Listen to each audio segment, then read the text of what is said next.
থেকে আমি আমার মাকে বের করে আনবো না, তোমাকে তোমার বাড়ি থেকে বের করে দেব বলে। শুধু এই দিনটার জন্য আমি নিজে কষ্ট পাচ্ছি, আমার মাকেও কষ্ট দিচ্ছি। শেষ দিনটার জন্য প্রতিটি প্রহর, প্রতিটি মুহূর্ত টেনশন নিয়ে অপেক্ষা করো, কখন তোমাকে উপরতলা থেকে টেনে হেসড়ে নিচে নামাবো। এই লোকসানের কারণে ব্যাংক থেকে একটা চাপ সৃষ্টি হতে পারে। তাই আমরা মনে করি ম্যাডাম, শত্রুতার কারণটা চিহ্নিত করে একটা আপোষ করা উচিত। না, আমি আপোষ করব না, আমি আপোষ করব না, আমি আপোষ করব না।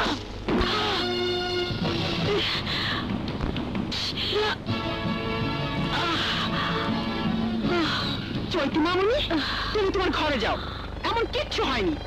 এতটুকু রক্ত বের হলে কেউ মরে না।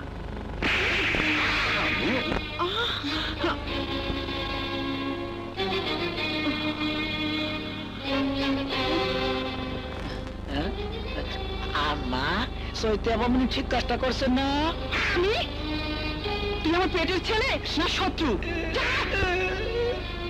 উচিত কথা কইলে সবাই মারে কে? তোমার জন্য চৈতি আমার গায়ে হাত তুলেছে।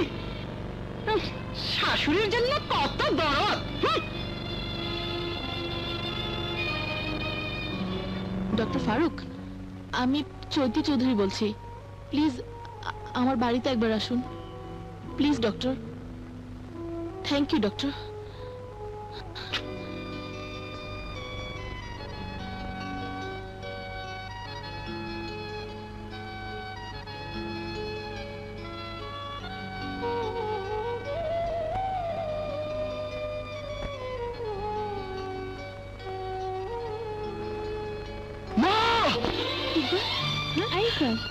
ইকবাল, কি হয়েছে? আমার মাকে ওরা অনেক কষ্ট দিচ্ছে। আমার মা হচ্ছে আমার আত্মা, আর সে আত্মাকে ওরা কষ্ট দিচ্ছে।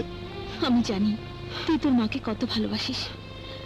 প্রতি রাতে তুই এভাবে চিৎকার করে উঠিস, আর কতদিন এভাবে কষ্ট করবি? দামি খাট, দামি বিছানা ছেড়ে নিচের ফ্লোরে ঘুমাস। কি করবো বল, চৈতি তো আমার মাকে খাটে ঘুমাতে দেয় না। হয়তো ওরা রান্নাঘরে বা বারান্দায় ঘুমাতে দেয়। তুই বল, মাকে রেখে আমি কি করে খাটে ঘুমাই? দেখো বাবা, তোমার আত্মা যেমন তোমার মায়ের জন্য কাঁদে, তেমনি তোমার মায়ের আত্মাও তোমার জন্য কাঁদে।